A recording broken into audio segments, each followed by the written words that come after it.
విద్య, వైద్యము మీరన్నట్టుగా విద్య, వైద్యము, సంక్షేమ పథకాలు, డెవలప్‌మెంట్ ఇన్ని ఇష్యూస్ ఉండగా ఎందుకు ఈ ప్రాజెక్ట్‌ని ఎందుకు చేపట్టాలనుకుంటున్నారు? వ్యయం గూడా 3 నెలల క్రితం పెట్టింది 50,000 కోట్లు అన్నారు. తర్వాత 70,000 కోట్లకొచ్చింది. ఇంతవరకు తట్టడి మట్టన తీసిర్రా? నాకైతే తెలవదు. మరి తీసిర్రో లేదో నాకు తెలవదు. ఇప్పుడు దాన్ని నేను 5 ఏండ్లలో 1,50,000 కోట్లతోటి నేను ఫినిష్ చేస్తా అని చెప్పడం వెనక ఏం మతలబు ఉండొచ్చయితే? అలా ఇప్పుడు ఒక ముఖ్యమంత్రికి నిధులు కావాల్సి వచ్చినప్పుడు కాంట్రాక్టర్స్ దగ్గర నుంచే వస్తాయి కదా. అవును. మరి కాంట్రాక్ట్లు ఇవ్వాలంటే దీనికైతే కొంత లోన్ వచ్చే అవకాశం ఉంటుంది. ఇప్పుడు మిగతా పనులకు లోన్స్ దొరకవు. ఇక్కడ మాల్స్ కడతారు కదా, హ్మ్. మాల్స్ పేరు మీద లోన్స్ వస్తాయి, ట్యాక్సులు వస్తాయి. ఆ ట్యాక్స్ రెవెన్యూ పెరుగుతుంది. దీన్ని చూపెట్టి ఈ ఈ కాంక్రీట్ వర్కులలో అన్నింటిలో కమిషన్స్ ఉంటాయి. మెయిన్గా ఈ కరప్షన్కి ఎక్కువ అవకాశం ఉండే వర్క్స్ ఆయన చూస్తున్నాడు. ప్రజలకు బాగా ఉపయోగపడే వర్క్స్ కంటే కరప్షన్కి ఎక్కువ అవకాశం ఉండే వర్క్స్ చూస్తున్నారు. అంటే 2 ఇట్లా అనుకోవచ్చా? లేదనంటే ఆనాడు కేసీఆర్ కాళేశ్వరం కట్టి ఆయన ఒక చాలా గుర్తింపు పొందాడు, మర్చిపోలేదు. నేను కూడా ఈ ఎందుకంటే ఆయన ఒక 1,00,000 కోట్ల బడ్జెట్ పెట్టి ఆయన చేసిండు కాబట్టి నేనేం తక్కువ తిన్నా, నేను 1,50,000 కోట్లు పెట్టి నేను ఇది చేసేసి నేను చరిత్రలో నిలిచిపోవాలని ఏమైనా ఉందా? అది అయ్యేదాకా ఆయన ఉండడు కదా. అది మొదలయ్యేదాకా కూడా ఉండడు ఆయన. ఇప్పుడు ఈ 1,50,000 10 అని చెప్తారు కదా, ఒక 5 ఏళ్ళు ఇంకో 5 ఏళ్ళు 10 నేను అనేది ఏంటంటే ఇప్పుడు ఆయన రోజులు లెక్క పెట్టచ్చమ్మా రేవంత్ రెడ్డి పాలనకి. ఎందుకంటే ఇంతకుముందేమో ఈ టీఆర్ఎస్ కూల్స్తుందేమో, కొంతమంది టీఆర్ఎస్ నాయకులు కూడా అర్థం వచ్చినట్టుగా మాట్లాడారు. ఇప్పుడు ఎవరో కూల్చాల్సిన అవసరం లేదు, తనకు తానే కూలిపోతానికి సిద్ధంగా ఉన్నాడు. ఆ పార్టీ నాయకులే ఆయన కాలుబట్టి గుంజడానికి సిద్ధంగా ఉన్నారు. రెండవది, ఇప్పుడు ఈ ప్రజల అవసరాలు పక్కకు పెట్టి సుందరీకరణ వైపు ఆయన ఆలోచించినప్పుడు ఆ పార్టీ నాయకులలోనే ఐక్యత ఉండదు. దాని మీద వాళ్ళ ఎమ్మెల్యేలు కూడా దానికి అంగీకరించరు. ముందు మాకిచ్చేది దియవా బాబు, ఇప్పుడు దాదాపు 30,000 కోట్ల బిల్స్ పెండింగ్ ఉన్నాయి, వడ్డీలు పెండింగ్ ఉన్నాయి. వడ్డీలు కట్టంది కొత్త అప్పులు పుట్టవు.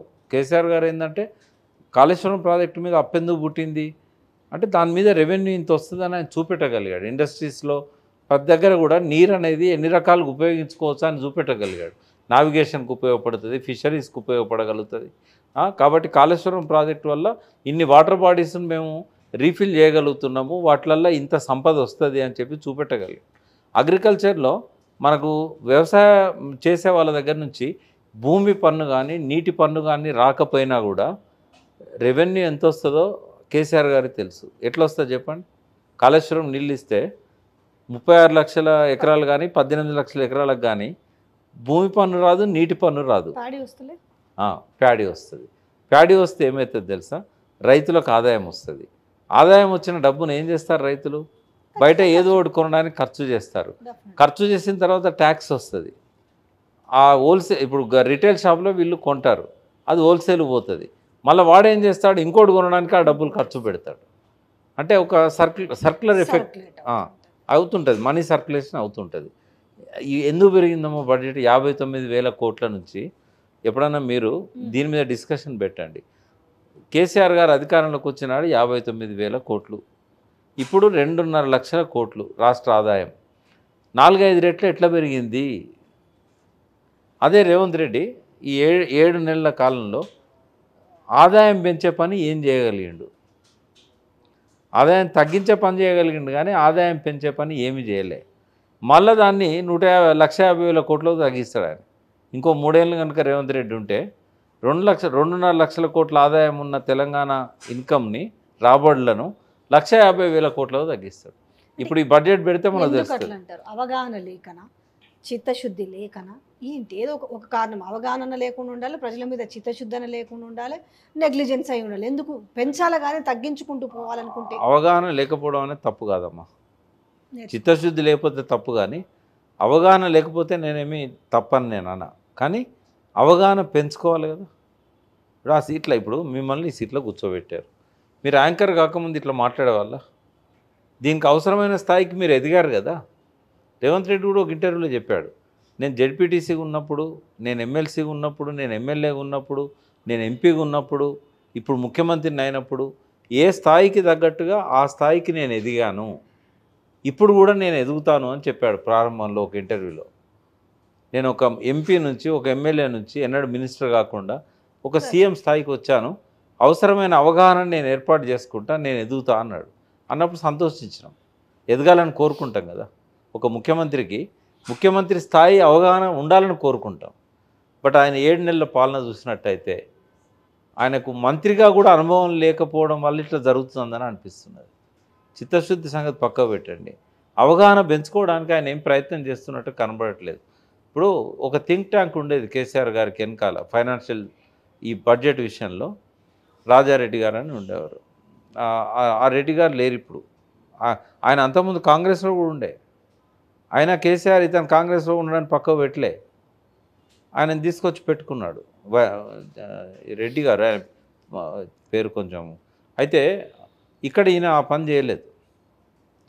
ఆయన వెనకాల ఎవరు లేరు. మళ్ళీ గదే రామకృష్ణారావు గారు ఫైనాన్స్ సెక్రటరీ, వీళ్ళే తప్ప థింక్ ట్యాంక్ అనేది లేకుండా పోయింది. జిఆర్ రెడ్డి ఏదో అంతకుముందు ఫైనాన్షియల్ అడ్వైజర్ 10 సంవత్సరాలు ఆయన తెలంగాణ గవర్నమెంట్లో ఉండడం అనేది మనకు అదృష్టం. ఆయన వల్లనే కేసీఆర్ గారికి మంచి ఆలోచనలు, మంచి సలహాలు అందినాయి, మంచి అవగాహన వచ్చింది. కేసీఆర్ గారు కూడా ఎంఏ ఎకనామిక్స్ చదవలే, ఆయన ఎంఏ తెలుగు చదివిన వ్యక్తే. బట్ ఆయన ఇచ్చిండు, ఆ అవగాహన ఇచ్చిండు, ఆ ఫైనాన్స్ టీం ఇచ్చింది. అప్పుడు రాజేందర్ ఉండే ఫైనాన్స్ మినిస్టర్గా, తర్వాత హరీష్ రావు గారు ఉండి, అంటే ఒక ఎదిగొచ్చిన నాయకత్వం ఆయనతో ఉండేది. ఎవరికి దాని మీద అవగాహన లేని వాళ్ళని పెట్టుకొని, ఎలక్ట్రిసిటీ డిపార్ట్మెంట్ ఎట్లయితే కరెంటు గురించి అవగాహన లేని ఐఏఎస్ ఆఫీసర్లను తెచ్చి పెట్టుకున్నాడు, కేసీఆర్ గారేమో అందులో పనిచేసిన వాళ్ళని తీసుకొచ్చి పెట్టుకున్నాడు, అందులో రిటైర్ అయిన వాళ్ళని తెచ్చి పెట్టుకున్నాడు. అంటే ఇటువంటి శాఖల పట్ల అవగాహన లేకుండా బురద మాత్రం చల్లుతున్నారు.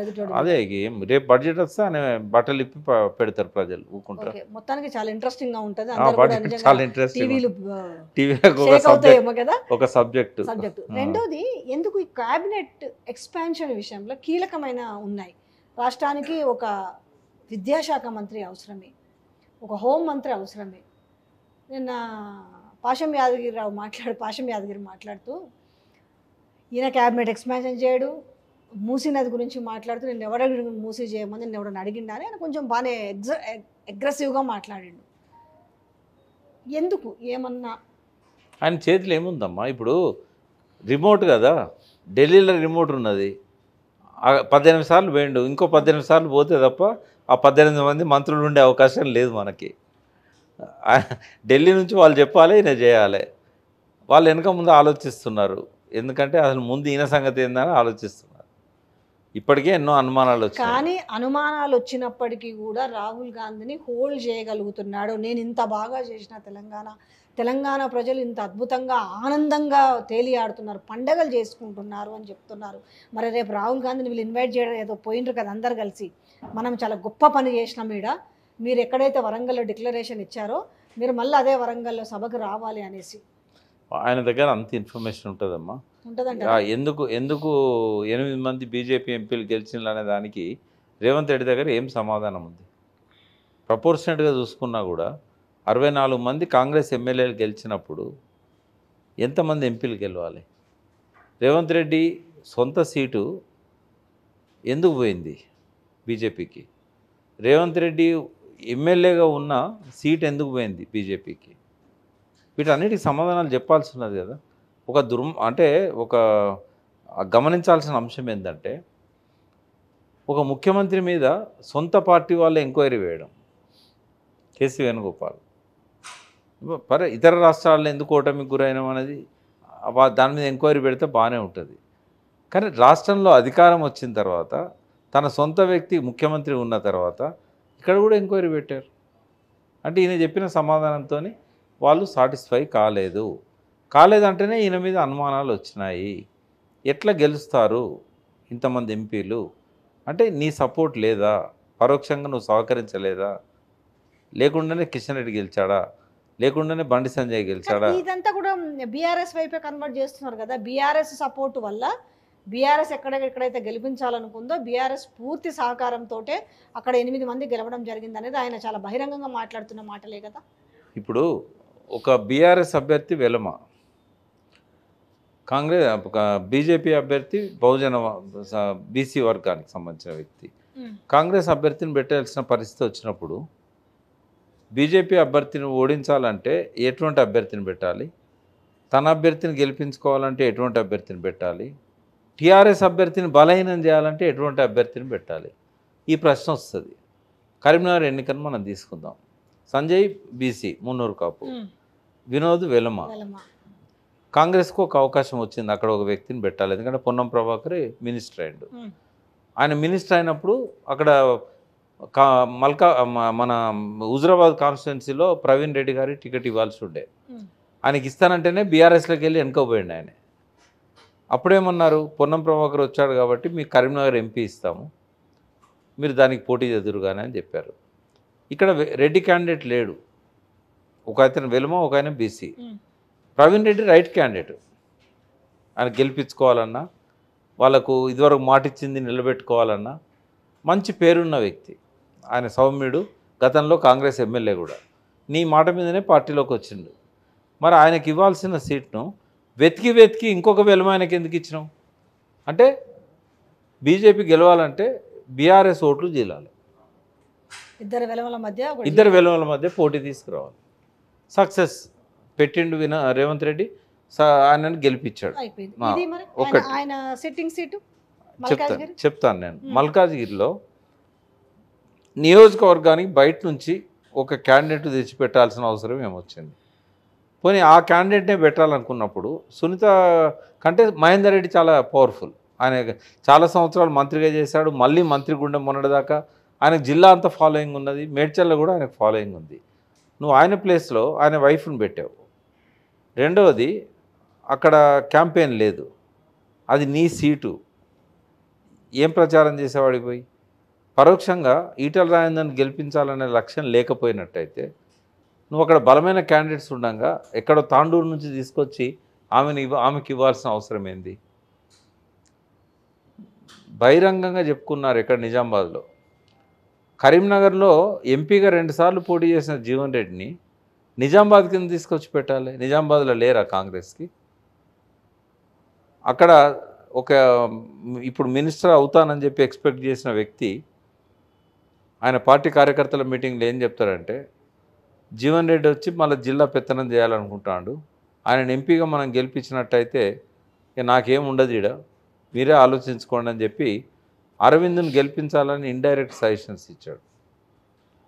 ఓ ముస్లిం నాకు ఫోన్ చేశాడు ఆ మీటింగ్లోకి వెళ్ళి బయటకు వచ్చి, అన్న ఏందన్నా ఇది, మేము కాంగ్రెస్ ఏదో ముస్లింలకు తోడుగా ఉంటుంది అనుకుంటే ఈయన బీజేపీని గెలిపి జీవన్ రెడ్డి రావద్దని చెప్తాడు. మీటింగ్లో ఓపెన్ కార్యకర్తల మీటింగ్లో. సరే సార్, మీరు అన్నదే వాస్తవం అనుకుంటే లాస్ట్ పాయింట్, సికింద్రాబాద్ అసలు కథ ఇక్కడ ఉంది. కిషన్ రెడ్డిని గెలిపేయడానికి ఎన్ని సర్కస్ ఫీట్లు చేశాడంటే రేవంత్ రెడ్డి, దానం నాగేందరు ఎంపీ టికెట్ అడగలేదు, ఇవ్వడం కూడా అది కరెక్ట్ కాదు. ఆయనకు ఎంపీ టికెట్ అడిగి హామీ తీసుకొని పార్టీ మారింది రామ్మోహన్. గల్లీ గల్లీ తెలుసు రామ్మోహన్కు, కార్పొరేటర్లు అందరు పరిచయమే, అన్ని పార్టీల పరిచయమే, ఎవరు అడిగినా ఆయన పనులు ఇచ్చిండు, ఎక్కడ ఏది జరిగినా పోయిండు. ఆయనే రైట్ పర్సన్. అక్కడ ఆయనకు సీట్ ఇవ్వాలి, ఇస్తానని చెప్పిండు కూడా, చెప్తేనే పార్టీ మారిండు. ఆయనకి ఇవ్వలేదు. సరే ఇవ్వలేదు, ఏ కారణంతోనో నాగేందర్కి ఇచ్చావు.